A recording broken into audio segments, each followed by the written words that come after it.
February 7th, 1983. This is Joe Todd. Interview with Louis Strothman. Okay. Mr. Strothman, when were you born? Let's see. When was I born, Rosalie? Well, this next Huh? August, he'll be 80 years old. So you were born in 1903. Yes. What day in August? Huh? What day in August is your birthday? First. August 1st, I don't know why I forget it, but I do. 1903. Where were you born? I was born on the farm By Mulhall? where I live. Yeah.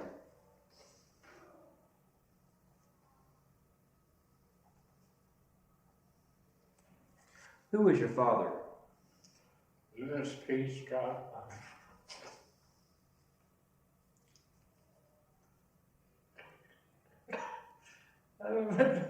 Almost makes the tears come. Yeah. Think about recite my father's name. Mm-hmm. My wife can't understand it. I can't stop the tears. Don't worry about it. That's fine. That's fine. Just get me out. That's fine.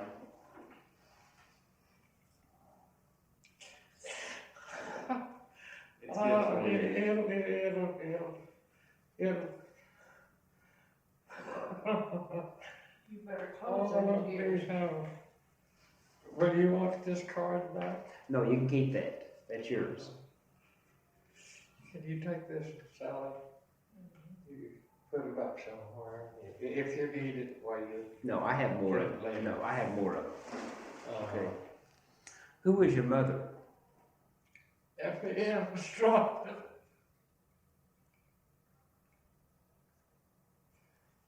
She died quite a few years back. She did. Did your father settle on the farm up there? He farmed, yes. Did he come in with the run? Huh? Did he come in with the run, the land run? No, he didn't come in on the run. Yeah. When did they come to Oklahoma? When did they? When did your parents come to Oklahoma?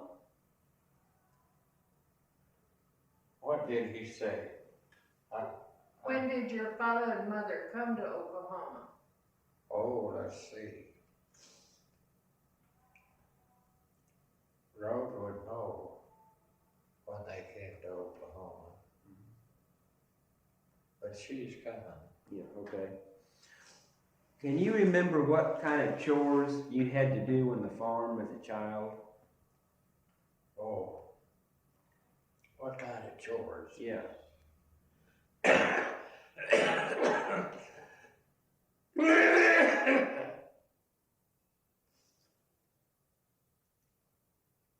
always remember my chores that I had to do when I Yeah, what'd you have to do? What kind of chores? milk the cows, get the cows, bring them in out of the pasture. It was 100. I forgot how many acres was in the pasture. 160? Yes.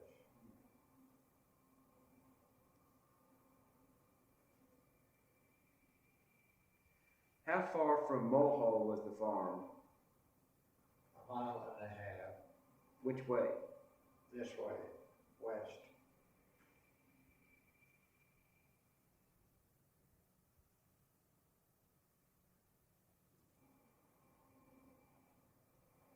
What kind of house did you live in? Huh? What kind of house did you live in as a child?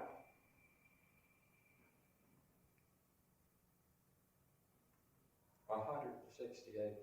No, the house. The home where you lived, how big was it?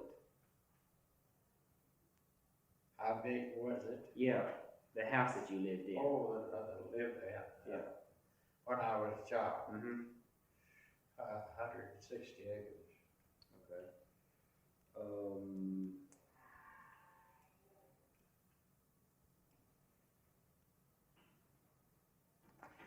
How far is your farm from the Mulhall Ranch? Approximately a mile. A mile? Let's see, is that right? I have to study it a while to tell you.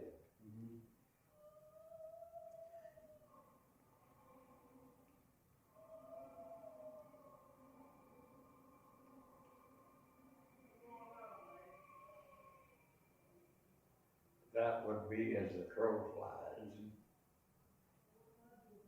And the Mulhall Ranch was east or west of your place?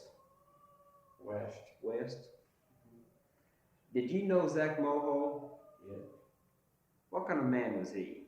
Oh, he's rough and ready. He makes a little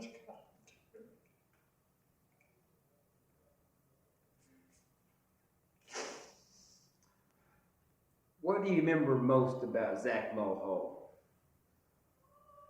Oh, a big hat, a big cigar, all the time well lit.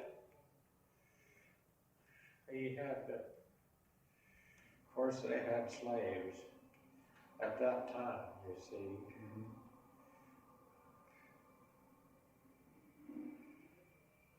Did you know Logan Mulhall?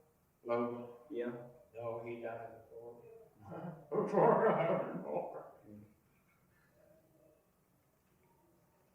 What was it? Let's see. Do I remember Logan? Well, he died as a little boy. Huh? I think he was 10 years old when he died, Logan. I think so too. Yeah. Yes, I think he did. Did you know Lucille Mulhall? Yes. What was she like? I knew her well. What was she like? She was another rough and ready type like Zach.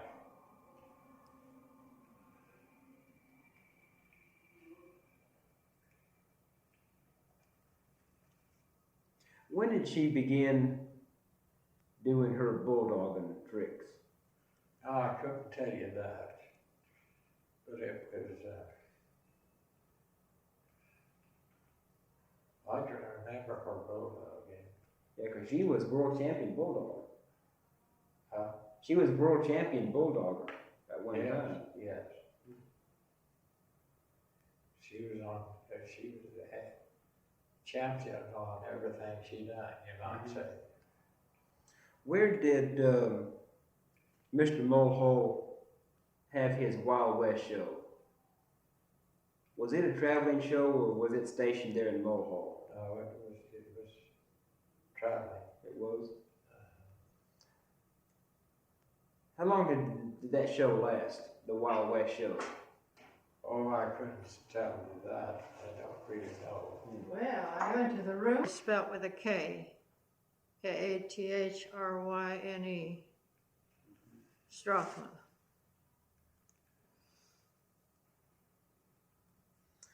Okay. When were you born? Where was I born? Yes, ma'am. Where and when? I was born in Mulhall, Oklahoma. And when's your birthday? December the 2nd, 1905.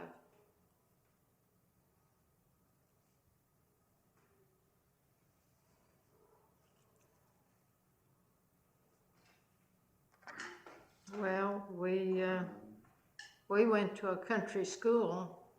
What was the name of the school? West Lone Star. She can tell you far more than I can, because I forget. It was just a mile across the field to go to school. It would have been much further going around the road, but we always went across the field. Remember your teacher's name? Oh, yes, indeed. Which one do you want? All of them. All of them. Well, the first one was Anna Griniger. G-R-I-N-I-N-G-E-R, I guess it would be, I'm not just sure. And the second one was Henrietta, what was her last name? Kinchy. Kinchy, Henrietta Kinchy. How do you spell that? Kindschchi, I think it is.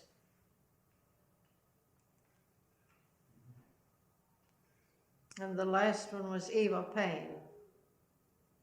We just had the three during the time I went to school. Lois might have possibly had another one, but I'm not sure. But anyway, that's three of them.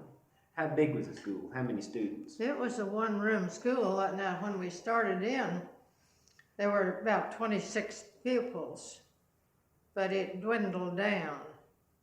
I don't know how many would have been there at the last. Okay, now your parents were Lewis and Effie Strothman. What? Your parents were Lewis and Effie Strothman. That's right. Mm-hmm. When did they come to Oklahoma? Well, my mother came out the fall of '89, but my father came out when? In 1903? Must have been. I kind of believe it was. See, they weren't married. And my mother proved up on her claim in about 95. You know, your mother had a claim. Yes. Did she make the land run? Did she what? Did your mother make the land run? No, my uncle made the land run, John Myers. But mother came out on the train in the fall. She had a couple of brothers out here, and that was her inducement to come out. And see, when my uncle, you could have the land staked, and then you had 6 months to file on it. So he staked a quarter, and he had one of it for his brother and one for my mother, and then one for each of his two sister-in-laws. Well, then my uncle didn't file on his. They had the west half was designated, or it was supposed to have been for my uncle and my mother. Well, then they looked it over and they decided the southwest quarter was a little bit better than the northwest. Now, whether it was or not, that's what my mother filed on.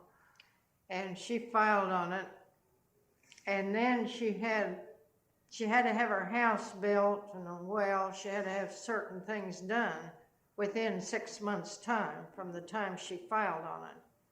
So she built her house, and she was living out there. She was working at the Cummings Mercantile Company, but she was going back and forth on horseback.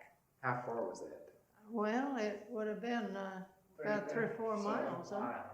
Yeah. It was quite a ways, and there were no roads, see, there was just a trail.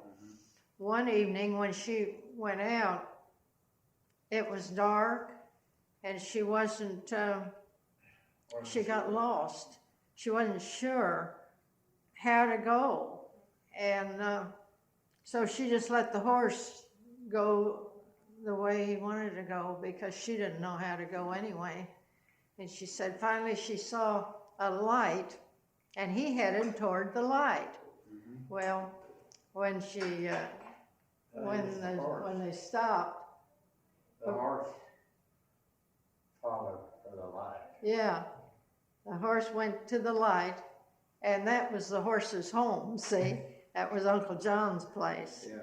And it was raining, and Mother's hair was stringing down, and he said he thought it was a ghost at first.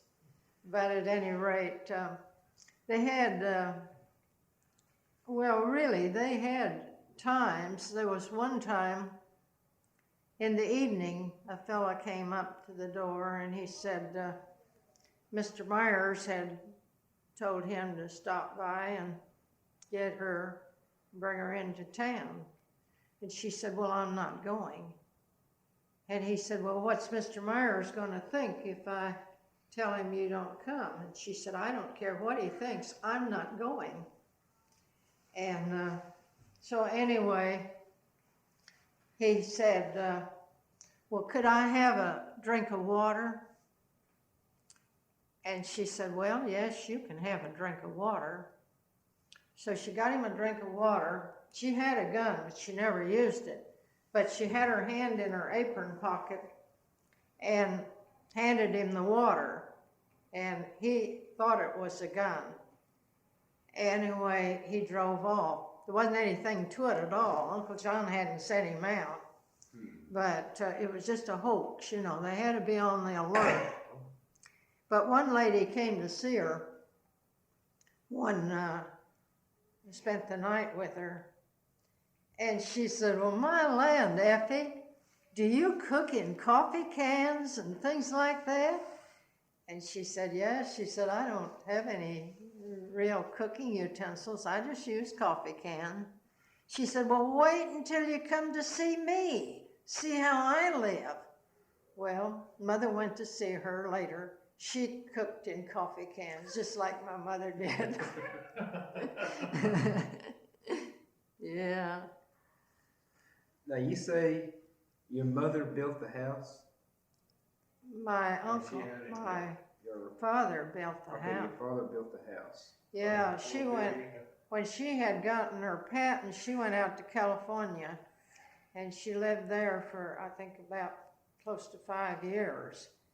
And they had corresponded, but there was a proposal for marriage, see, and my mother said, well, it's been a number of years. She saved all those letters. It's been a number of years since we have even seen each other, and we don't really know whether we'd be interested in each other anymore or not. But what we could do, we could meet. See, they were both reared at West Point, Iowa. We could meet in West Point. No one would think anything about it. You'd be there visiting your folks, and I'd be there visiting my folks. And we could renew this acquaintance and see what we wanted to do. So that's what they did. Then the 17th of January of 1899, they were married.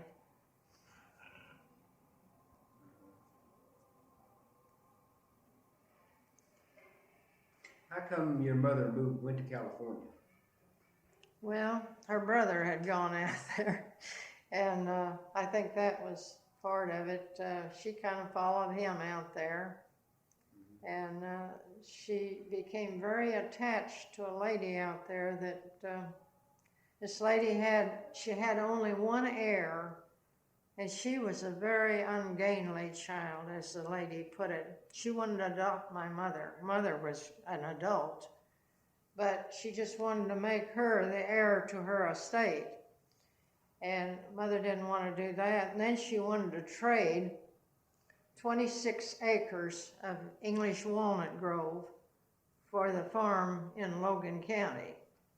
But Mother didn't want to do that either, so that just kind of closed that. Mm-hmm. Can you tell me what kind of chores you did on the farm as a child? What kind of what? Chores? What kind of work you had to do on the farm as a child? I'm sorry, but I didn't quite get What you. kind of chores you had to do on the farm? Your chores. What Chores? did you do Oh, on the farm? chores. Well, I didn't get your word. Well, She got to be the main ramrod. we milked cows. How many cows you have?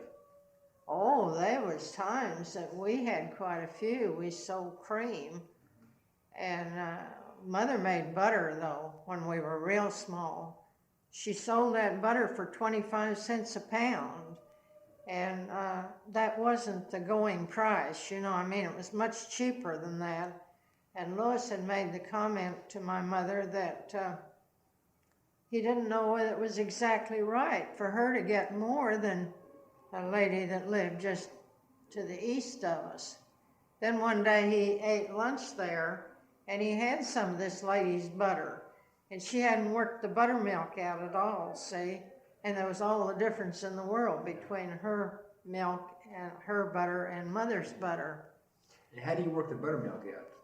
Oh, you just you have a butter ladle, and you just work it back and forth until you get the buttermilk out. You add a little water every often, wash it out good, and But Mother had really super butter. She made good butter. But that was butter and eggs. But then we had severe sickness. My brother had diabetes, and he was just given 6 months to live. There was a number of doctors that were consulted about it. And Father Wilburn at Perry prayed over Lois. He told my mother, he said, I just don't believe the Lord will take your son when you've already lost your husband. And so Lois was cured. In fact, of the matter, he hasn't had any trace of diabetes for many years. He was supposed to be on a diet, not eat any sugar.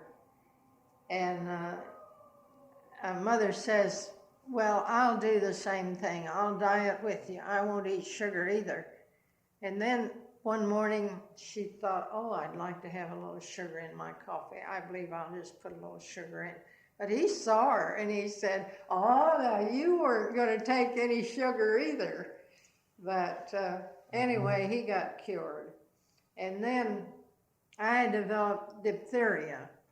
And Mother thought she had had kind of hard times, and a very staunch friend of hers was Mrs. Mulhall, and she always confided in this Mrs. Mulhall. And she was talking to her one Sunday about, it seemed like whenever she got any money, there was always a demand for that money right away, and she couldn't seem to get ahead. Well, then, that week, I took down with diphtheria. How old were you? And Mother had a registered nurse come from Oklahoma City. It cost $5 a day for that nurse. But when she got up there, Mother said she had the evening meal ready, and she said, there's no time to eat now. She said, we have to get this baby's fever down. So she was dipping me in water, you know, to get the fever down. And I don't know how long I was ill, but I was very ill. In fact, of the matter, they thought I was just that gone. And Mother would tell me to breathe, and I'd say, I can't. And that had kind of started again, see? And Mother was praying for my recovery. And the doctor told her, said, oh, for goodness sake, Mrs. Strothman, you don't know what you're doing. Because if that baby were to ever get well, why, she'd never be able to walk or talk, or she'd never be able to learn anything. Well, anyway, he had underestimated the power of the Most High, because when they lifted the quarantine, you see, during that time we were quarantined, and all the milk and eggs and everything had to be just thrown out because it wasn't saleable. Well, the day after they lifted the quarantine, I had gotten so sick and I was just covered with boils. And With blood? boils. Oh, boils, yes, my God, I remember the boils. Yeah. Well, anyway, Mother called the doctor and he said, well, really, it's just what I expected. They had gotten a hold of a bad batch of antitoxin, and he figured. And she said she took me into the doctor and he just slashed me just all over, opening those boils. But anyway, I got over it. My brother and sister did pull me around in a wagon for quite a while because I did have difficulty walking. And talking, I always had trouble with that. I liked to talk, but I just couldn't enunciate. And then I started a school. The doctor saw my mother on the street, and he said, can baby learn anything? Oh, Mother said, you just ask her teacher what she can learn. Well, I could always learn if I applied myself. But when I was in high school and my teacher allowed me to remain after school some, and she taught me to enunciate clearly. So I'm all right. Good. How old how old I were was you? 4 years old when 4 it years old. came about. How many cows did you say you had to milk? Well, when Lewis was sick and he couldn't help me, I was milking 8 cows before going to school. And I always hated to be late, so it was 2 miles into Mulhall. So I'd pretty much run that distance. Mother would generally send an extra pair of socks with me so that in case I stepped in some water, that I could go down by the furnace and change my hose. This isn't cider. Sugar? You want a cup of coffee, Rosie, You want a this isn't cider. No, I don't drink cider today. Oh, no, we don't drink cider today. We drink water.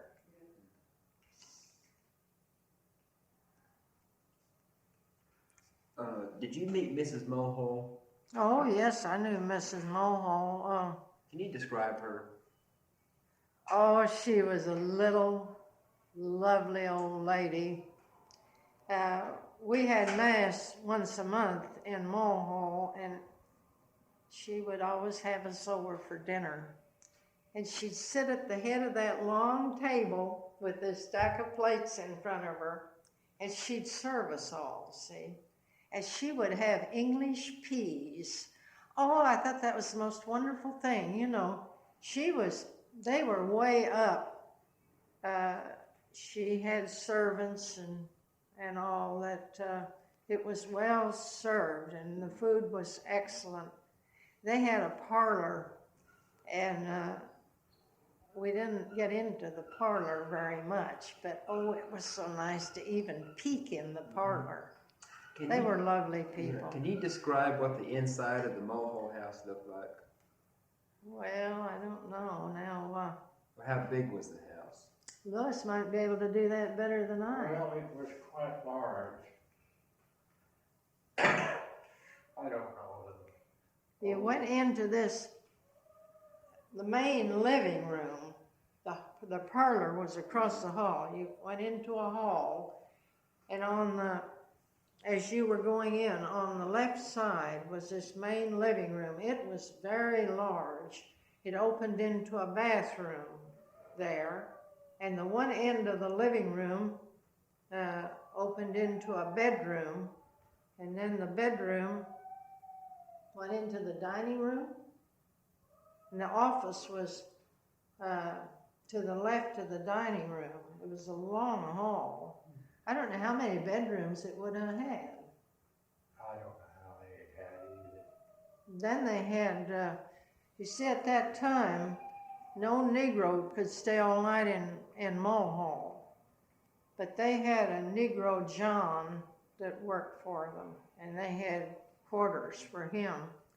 Then they had a carriage house. They had a vault. Their son, Logan, what happened to Logan? He died. Well, I knew he died, but what caused his death? I don't know what caused I don't it. remember, but he was only 15 years old. So that's when they buried him, and then they built this vault, and they put him in the vault. Of course, when Mildred sold the place, they took all those graves and put them in the Mulhall Cemetery. Did they move the vault also? What? Did they move the vault when they moved? Did they move the vault? No. It's still there. I didn't remember. No, it's not still there. Yeah. They moved the ball later. Oh, they did. Yeah. I have to. Mrs. Mulhall had a daughter, Margaret, and Margaret died. They had a lot of sadness in their family too. Did you know Lucille Mulhall? Did I what? Did you know Lucille Mulhall? Oh yes, we knew Lucille. Lucille died in a car accident, She did? and it it was a terrible accident. And we went to the funeral home to view the body.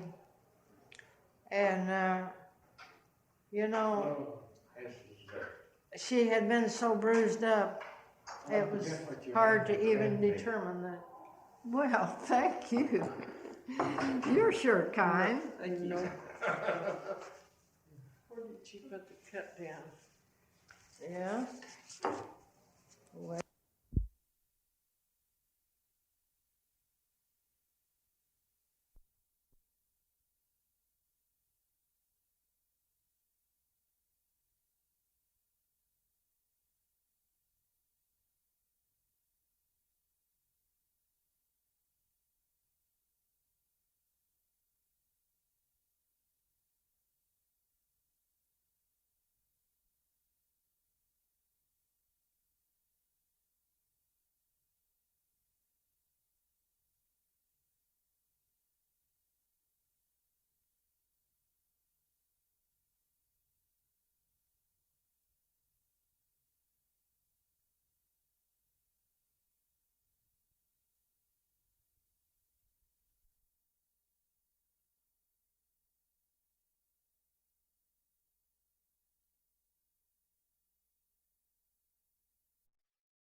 Would you like a cup of coffee? I have one, thank you.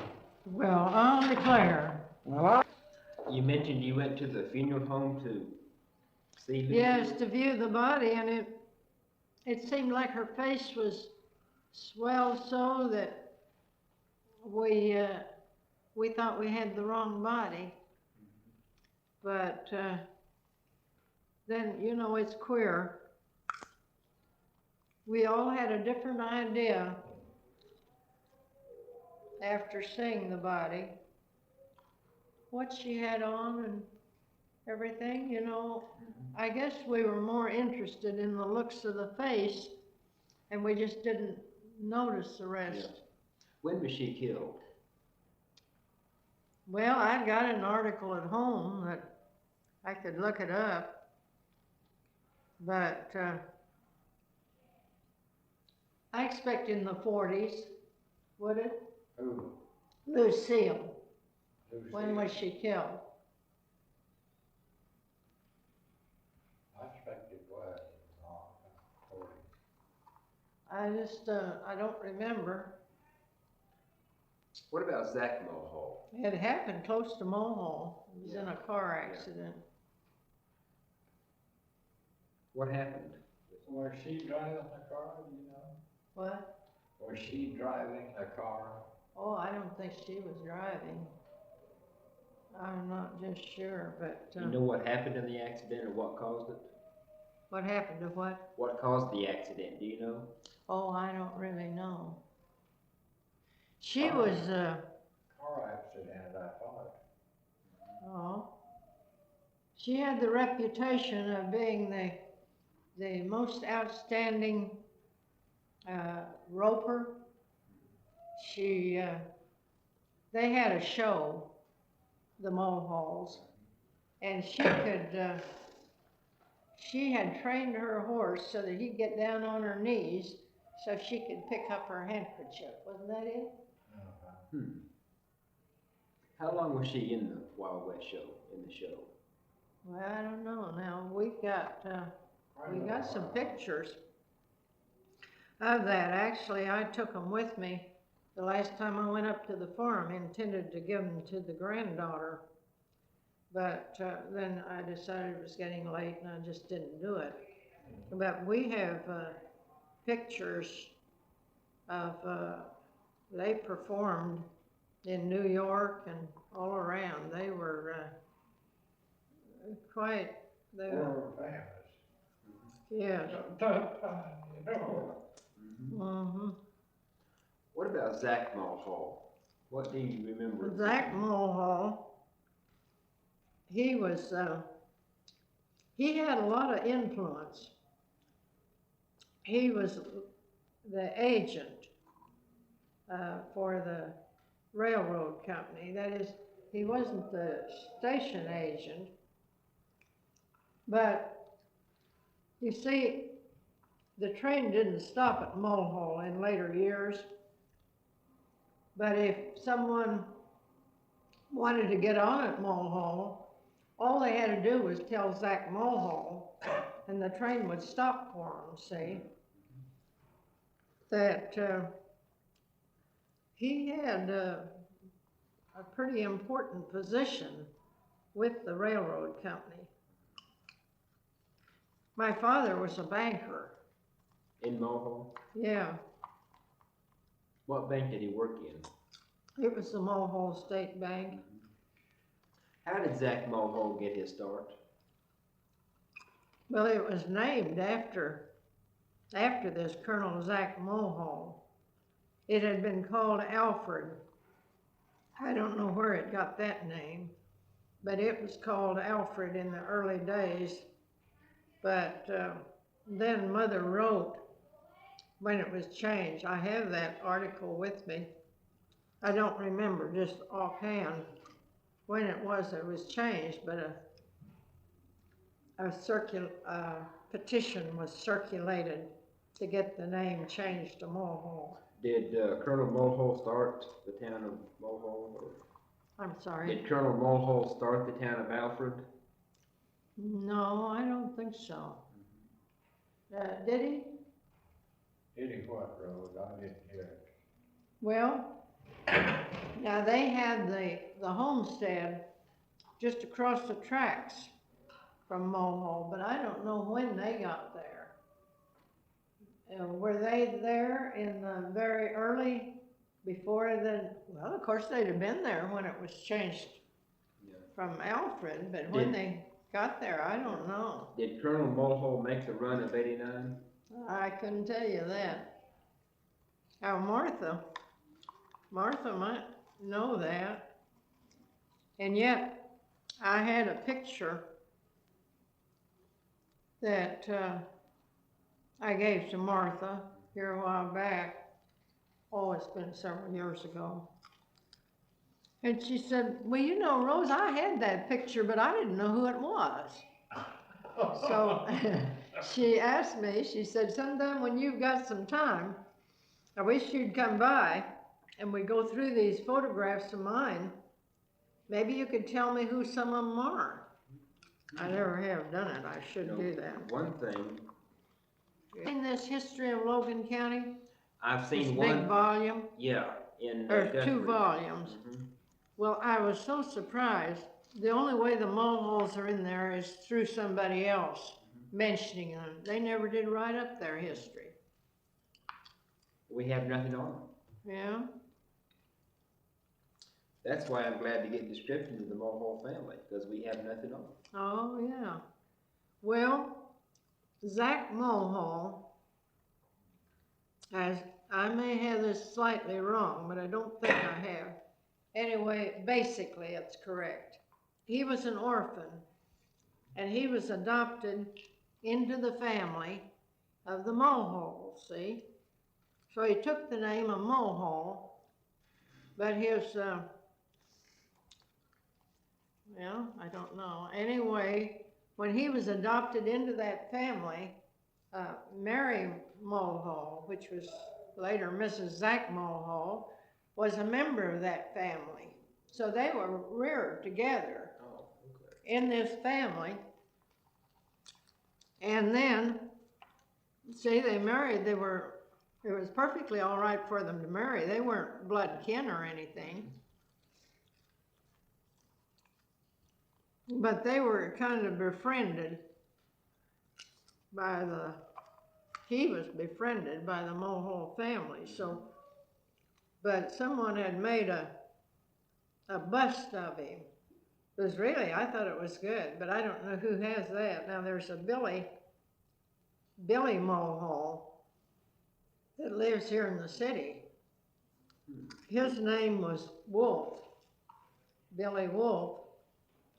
His mother was Flossie Mulhall. But then when he got grown, his father was dead and he wanted to take the name of Mulhall. So he took on the name of Mulhall. But his surname was really Wolf. How is he related to Zach Mulhall?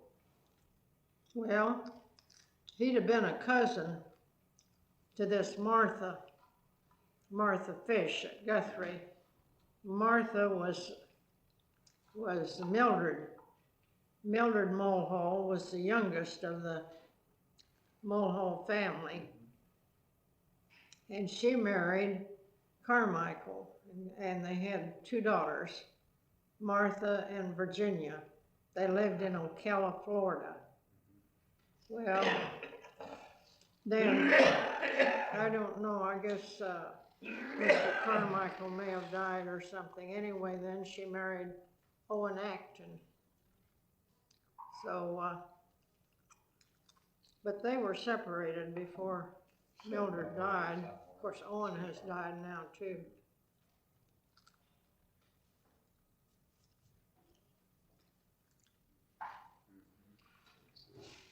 Is there anything left of the Mulhall Ranch? Any of the buildings? Well, they've got I think they left a little bit of the old carriage house there, didn't they? When they built the new house, they had kept a part of the office, part of the old house there, but didn't something happen to that? I think they used it for a smokehouse or something. Well, I just wasn't sure. I know that for a while, they had just a little part of the old house that they had left there, but I don't know whether it's still there or not. I haven't been over in that area for ages, you know. Can you give me a good description of the town of Mulhall? The town of Mulhall. When you were a child, what did the town look like? Well, of course, in the early days, Mulhall was a pretty good sized place. You see, my mother listed all those businesses in that account. But that was because it had a railroad going through it. See, Stillwater and those adjacent towns, they all came to Mulhall for their supplies because of the railroad bringing supplies to Mulhall. But it dwindled down an awful lot. So when I was a kid, they had this general merchandise, which later became, I guess, the farmer's store, huh? Is that right? Let's see. Seems like his name was H.D. Thing. I would go in there a number of times as I'd be generally going home from school. I think of it so much now. They had apples in there it cost 5 cents a piece for an apple. And I thought, well, I don't know who in the world would ever pay 5 cents a piece for apples. You know, you could buy, Mother would generally buy us a nickel's worth of candy when she went in, and we'd have a pretty good sized sack of candy, you know. But they had this big, it was a pretty good sized store. And then they had Buckles.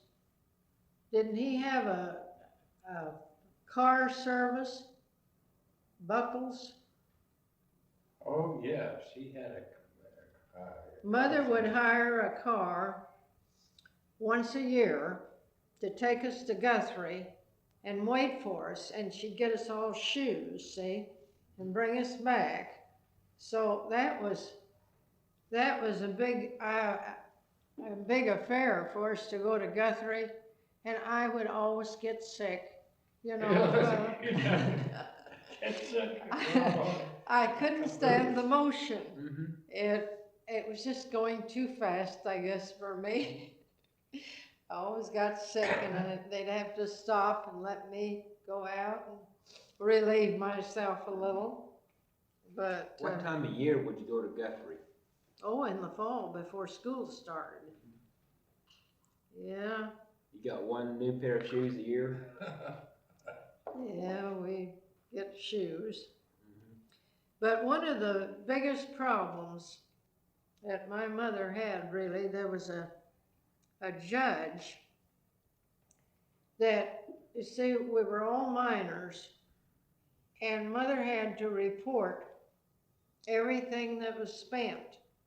It was supposed to protect the children, see? And so he charged an awful lot. That is for those days. Anyway, he had charged her and she had paid it. And then he sent her the bill again.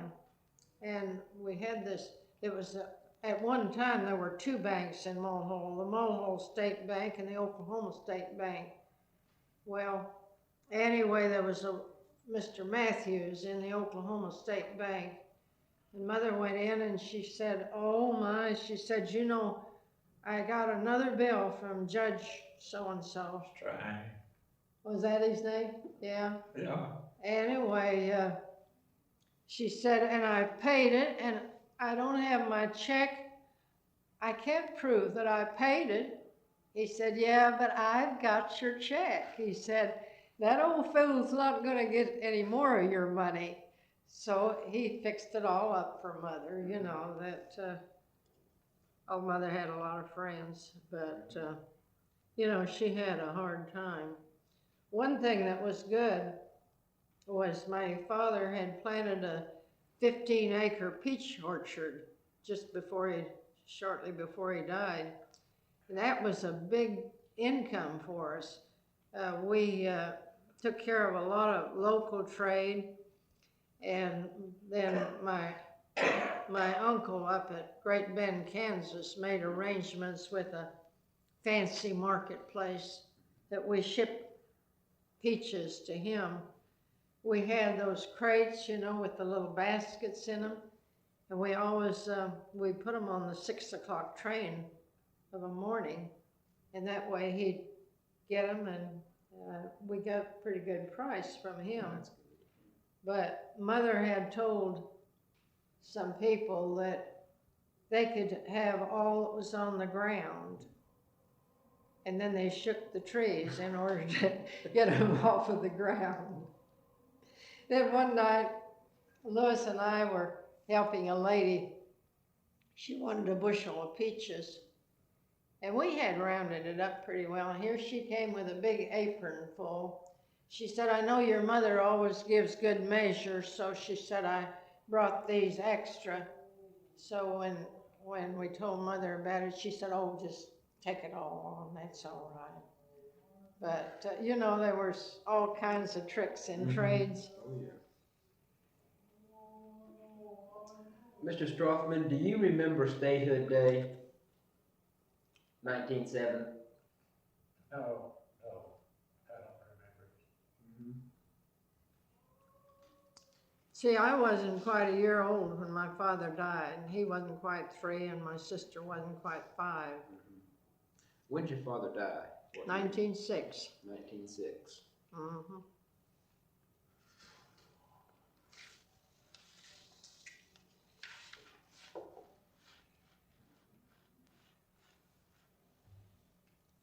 Was your father a farmer?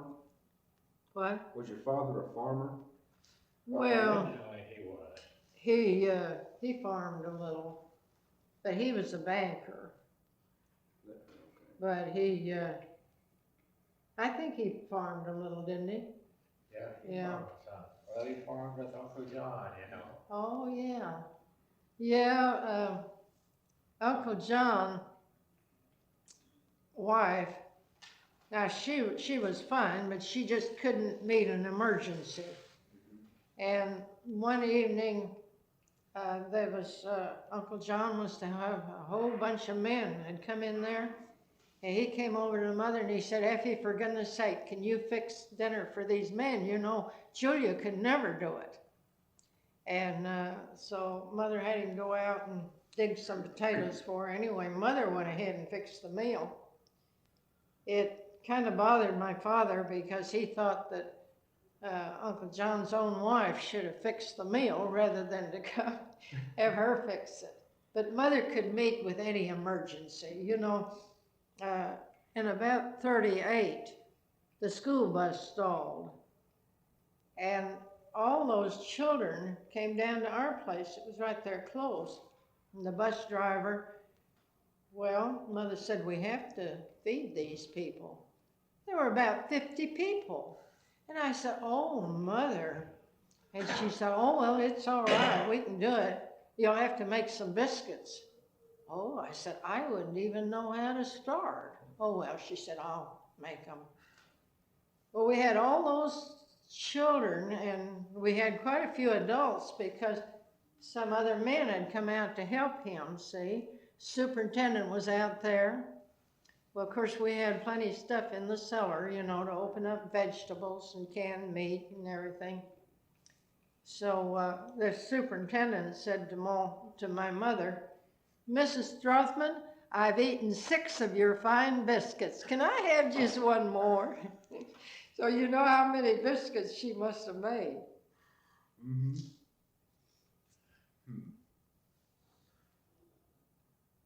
I hope you got something. Oh, you're putting that down. Right. Yeah. Oh, he's getting it taped. Yeah, tape. I was gonna answer. Well, I guess it would have been when Agnes was the baby. Mother and Agnes and Aunt Dora. Was Father on that picture? I don't know. I don't know, but it was way back there, about 1901 or something like that. Yeah, we're looking at, for any photographs, you know, in that area. Yeah. I had thought about, we could have put pictures in that big volume, but I was just kind of afraid something would happen to the picture, so I didn't give it to him. I was kind of sorry afterwards I hadn't. Was there much work for the war effort around Mulhall during World War I, 1917, 1918? Well, it must have been quite a bit, but I don't remember about that. Did you do any work for the war effort? We bought Liberty bonds, but, you know, anything we bought, I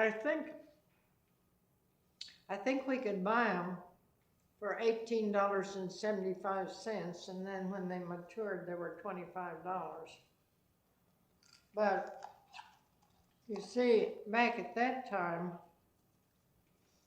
well, let's see, that was around in 1918 when that finished up.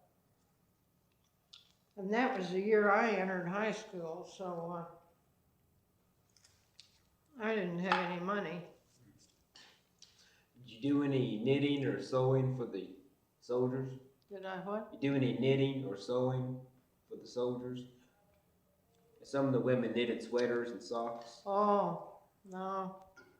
We had a lady come to Lone Star School demonstrating about using flour substitutes. You know, when you bought flour, you had to buy so many substitutes with it.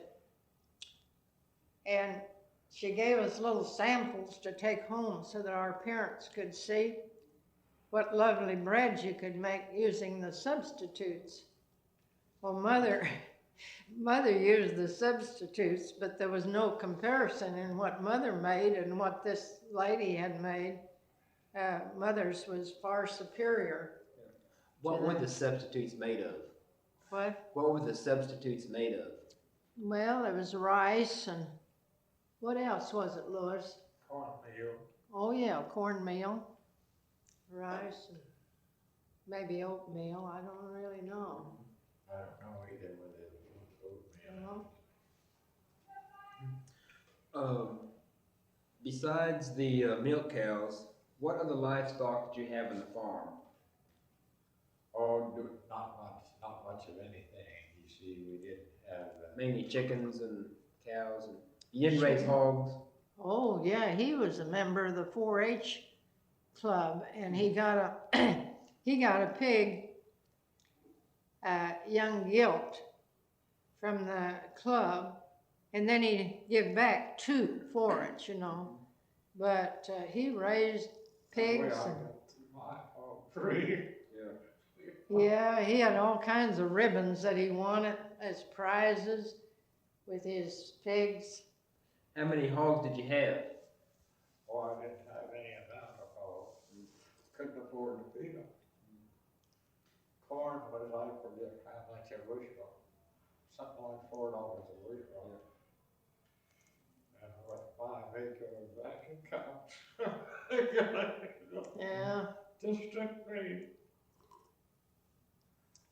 But of course, they made it all back, you know, with clever ribbons and this and How big of a garden did you have? Well, we had a pretty fair-sized garden. We did an awful lot of canning. You see, my sister had 6 children, and her husband wasn't able to do much for them. And so she was running a little store at Bison, Oklahoma. We had, well, for a while we had 3 of the children, but then we had 2. But I know one year we canned 100 quarts of beans, of course, and we canned a lot of peas and tomatoes and things like that. We always figured on helping them out. Yeah. We'd always have a lot of potatoes, but I never was very good on gardening because, now Lewis, he was very precise. He would get the lines just exactly right. And when Mother was sick, I put a little flower garden out just east of her window because I thought she could enjoy the beauty of the flowers. And she said, "Oh, Rose, if there was just a little art to it." But I hadn't paid any attention to the art. I thought the flowers would be the art, you know. Yeah. But, you know, Mother was more precise than I am. I just let things shift quite a bit. Louis was very precise. He always had things just right. He told me about a quilt once. He said, "Rose, it'd be beautiful if you could hang it on the barn door and look at it from the house, but your figures aren't all in the same line." Well, I guess they weren't. You know. Twice as strong. He would have had it just exactly right. Did you dry vegetables out of the garden? No, I don't think we. You just canned them? We always canned them, and we can our meat. See, How'd you can meat? Well, we would sear it over. We cut nice, well, reasonably small pieces that would go in the top of a fruit jar, see. We'd sear it over, and then we'd put it in the jar with a little liquid in it, and we'd put it in the pressure cooker and cook it for 15-pound pressure for an hour. And you know, really, it was very delicious meat. It was real tender. It was well flavored. It was very good. And of course, now the hams and shoulders, we cured that, you know, with a smoke compound. How do you cure ham? How do you cure hams? Well, there's different ways that you cure ham. But whether I can tell you or not, I don't know about that. It seemed to me that one year we had heard someone say that it was so good to put it down in the oats because that kept it good and dry, see, and after it was thoroughly cured, then we'd put it down in the oats, and that kept it nice and dry. And we had a cabinet in the Delco house that we had made hanging in there. That was on the hogs, but In on the the Delco? beef, we always canned the beef. Yeah, and you said the Delco house? Yeah, we had a Delco house when we remodeled the house a little in 34. What is a Delco house? Oh, it was just a house that had the Delco system in it. The Delco system is a system of lights, see? And that was the way we had our electricity for a while. It was just through this Delco system. So we always called it the Delco house.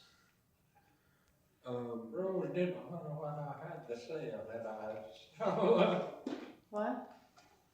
Did we sell the Delco house? Yeah. Was What it? I had to say it. Yeah, the Delco house. I was wondering if you didn't need to smoke. No, I don't smoke. Do you? I don't smoke. Oh, you don't smoke? I need another tape. Well, Oh, that's something remarkable about my brother. He had smoked for 50 years and he quit. He quit about 5 years ago. Well, that's good. And he was living with me a year ago last summer. And he said, Rose, it's fortunate for you and for me too that I don't smoke anymore. He got kind of concerned about, he was afraid he'd set the house on fire.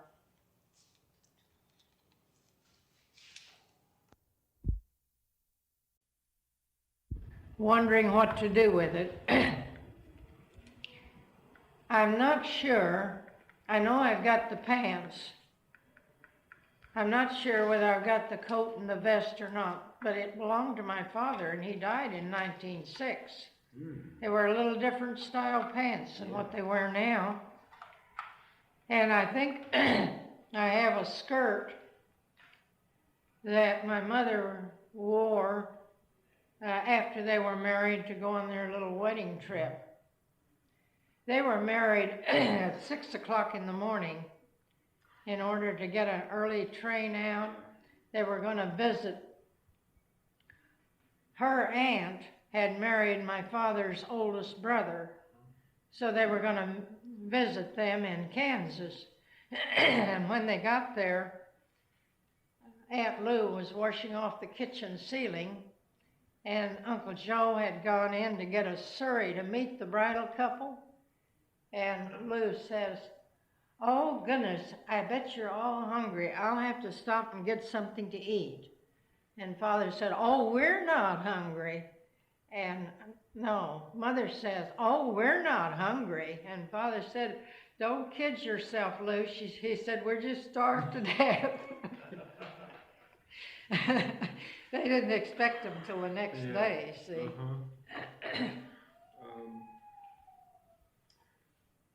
As a child on the farm, did you do laundry? Oh, yes. How'd you do it? My mother would be, when we'd go to school of a morning, she might be just starting to wash.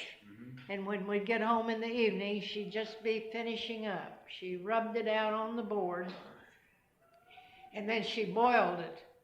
That was the white clothes. And then after they were boiled, she brought them back in the tub and rubbed them through again and rinsed them. And you see, that was a long process. We washed on the board until probably about 36. Then we got a Maytag washer with the motor. The children just thought that was the funniest thing, all that pop, pop, pop, you know. But that was an awful big thing. We had the washer in the Delco house.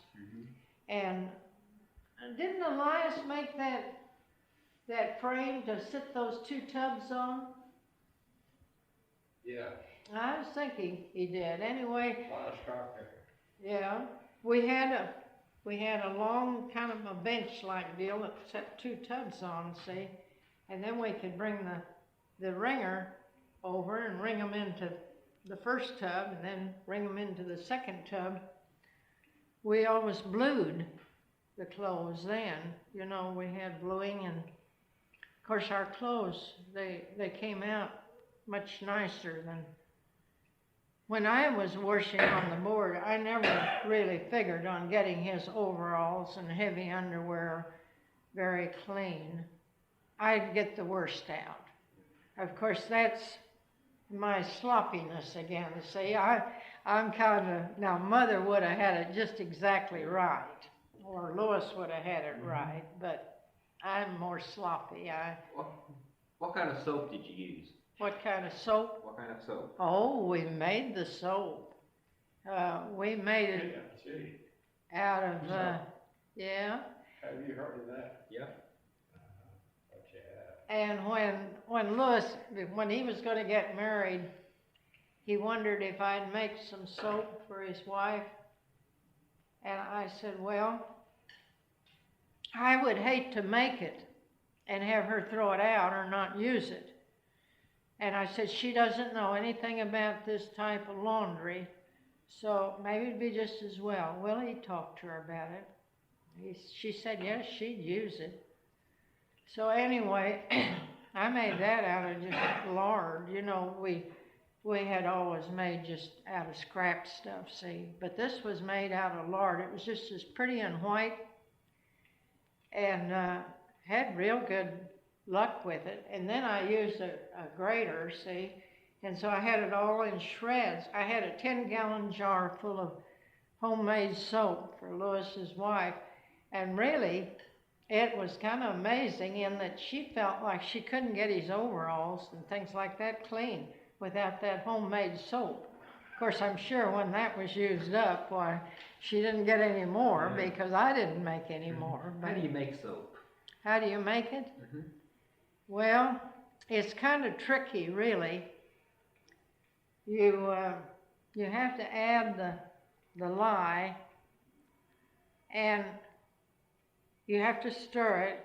It can't be too much of a fire. The last time I made soap, it was amazing because I had so much trouble. I don't know whether you know anything about Lent or not, but Lent is a time where you do extra prayers and all that in preparation for Easter. Well, Starts next Wednesday. many people would go to Mass every morning, but you see, we live 16 miles from church. So I was saying these Mass prayers at home, and quite a few additional prayers, and it was taking quite a little bit of time. And so when Lent was over, I thought, well, now Lent's over with, I just won't say those anymore. Then I went to make this soap, and I was having such a time making it because it'd all the time separate, see? You're supposed to keep it nice and smooth, see? And it was separating on me, and I'd read the directions, and it'd say, if it separates, all you can do is let it get cool and try again. Well, I had tried, and finally I said, Lord, you know what this needs. You know how to do this, and I don't. Why don't you just fix it up for me? And it came to me, well, what would you do if I'd fix it up for you? I said, I'll go back to those Mass prayers. Well, you know, really, that was the most remarkable thing, because all I did was added a little water and stirred it up. It was all right. So the Lord had helped me out. Mm-hmm. Well, I've called on him lots of times to help me out. How did the Depression affect you in Mulhall? 1930s, in the 1930s. Well, it didn't affect us at all because we were used to it. See, hard times.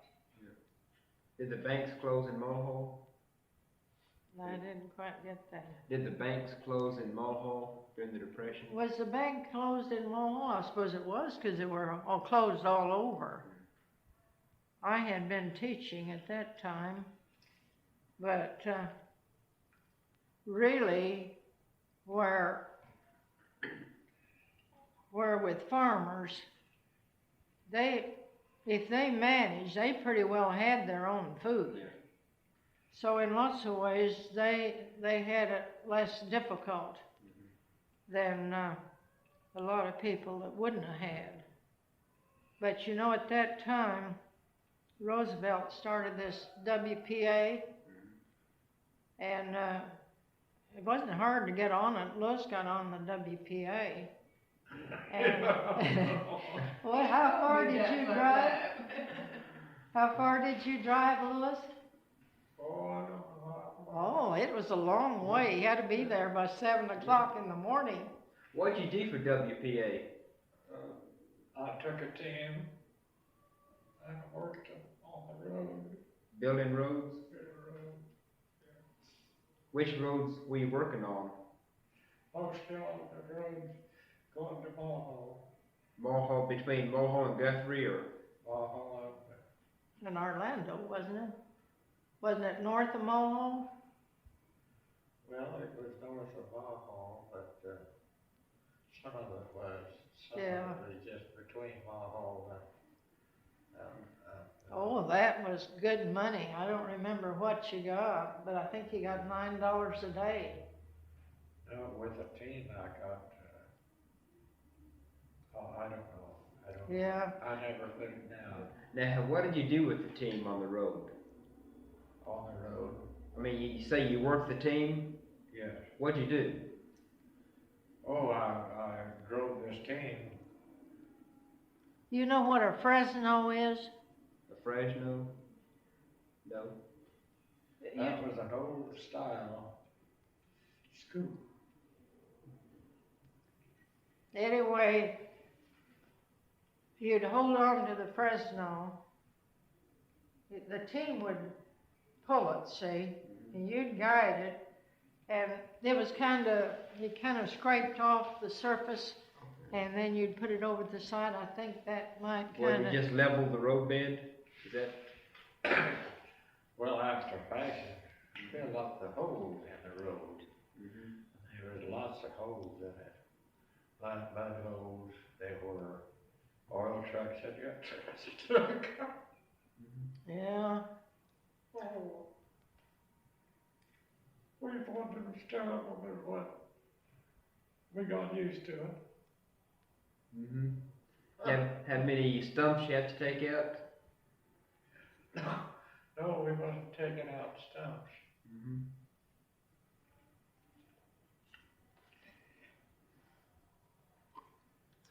What about World War II? Did you do any work for the war effort in World War II in the 40s? 40. I got this sense of woman knows. Got science right.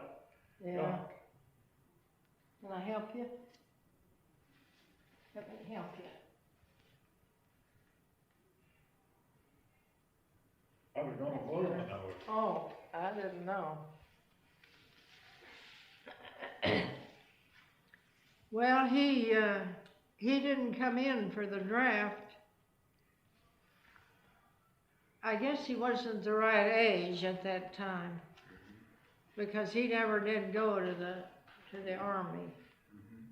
No. But they said they needed men to work at home too. Yeah.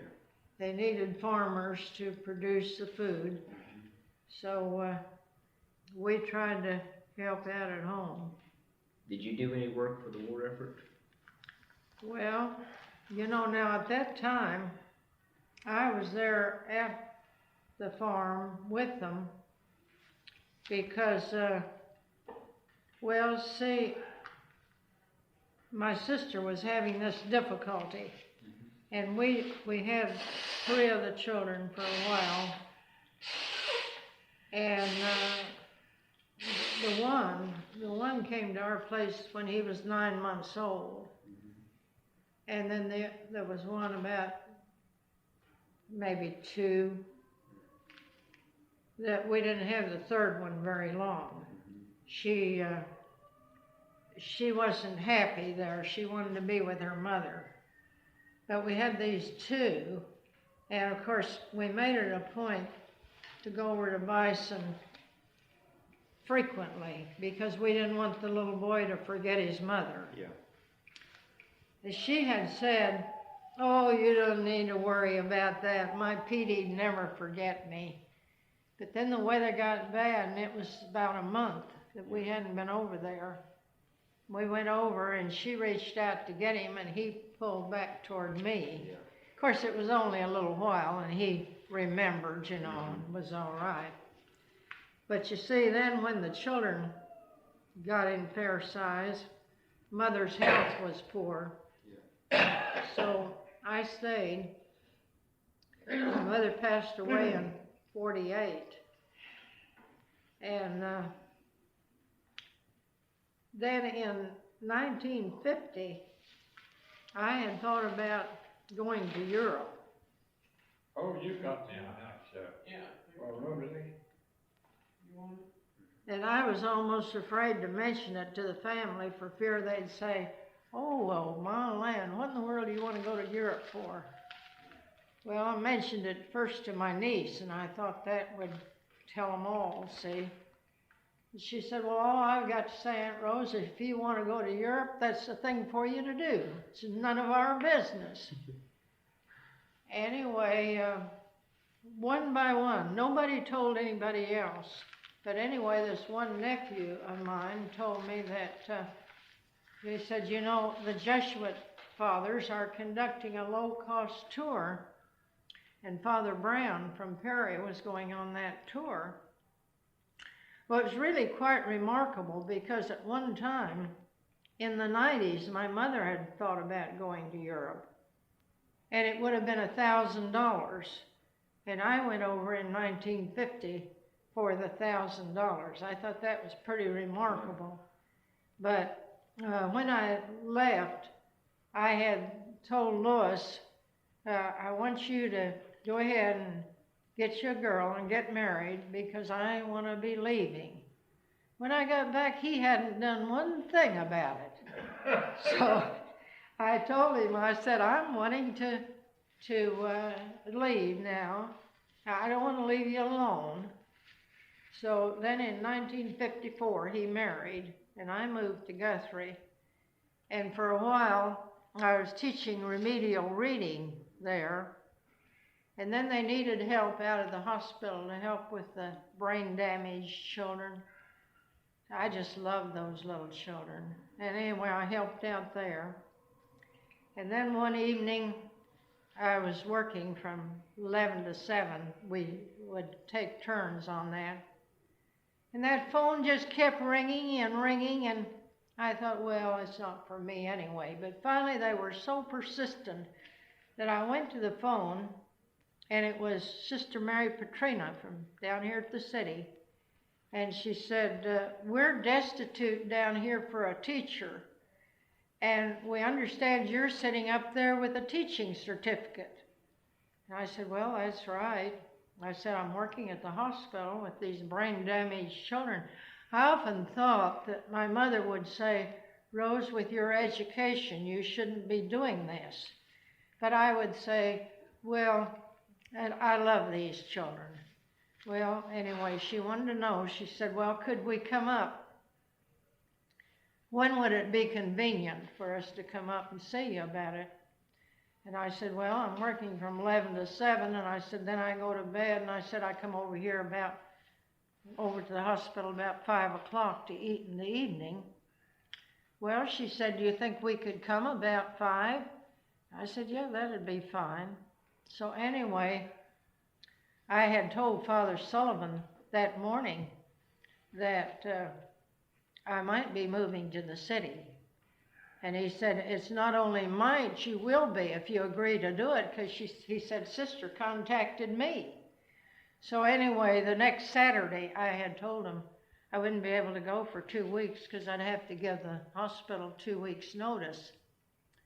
But she said, "Well, you can just start a week late that way." They wanted to know what salary I wanted, and I said, "Well, really, I don't hardly know. I said, I don't want to overcharge anyone, but I wouldn't like to go in on my savings.